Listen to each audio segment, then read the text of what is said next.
90 দশক মানেই যেন এক সোনালী অতীত। সে সময়ে যাদের জন্ম তারা এখনো শৈশব কৈশোর ভেবে স্মৃতিকাতর হয়ে পড়েন।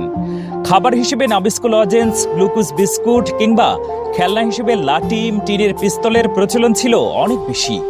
90-এর দশকে চকলেট হিসেবে নাবিস্কো ছিল জনপ্রিয়তার তুঙ্গে। তখন একটি লজেন্সের মূল্য ছিল 25 পয়সা, 4 আনা বলেই যাকে বেশি ডাকা হতো। 1 টাকায় তখন 4টি লজেন্স পাওয়া যেত। নাবিস্কোর গ্লুকোজ বিস্কুটও সেই সময় বেশ জনপ্রিয় ছিল। 90 দশকের খেলনা হিসেবে লাটিমের প্রচলন ছিল সবচেয়ে বেশি। ঘুরের পর কোকাকোলার মোড়কে বাজারে আসে ইয়ো ইয়ো নামের একটি খেলনা। দেশ জুড়েই এটি ব্যাপক সেই সময় খেলনা হিসেবে এক ধরনের টিনের পিস্তলের প্রচলন ছিল অনেক বেশি। হিসেবে সে সময় ক্যাসিও ঘড়িকে অনেকেই ব্যবহার করত। স্কুল কলেজের শিক্ষার্থী থেকে শুরু করে যে কোনো মানুষ যে কোনো অনুষ্ঠানে এই ঘড়িটি ব্যবহার করত। বর্তমান সময়ের মতো তখন সবার ঘরে বিদ্যুৎ ছিল না, তাই সন্ধ্যা হলেই সবার বাড়িতে তখন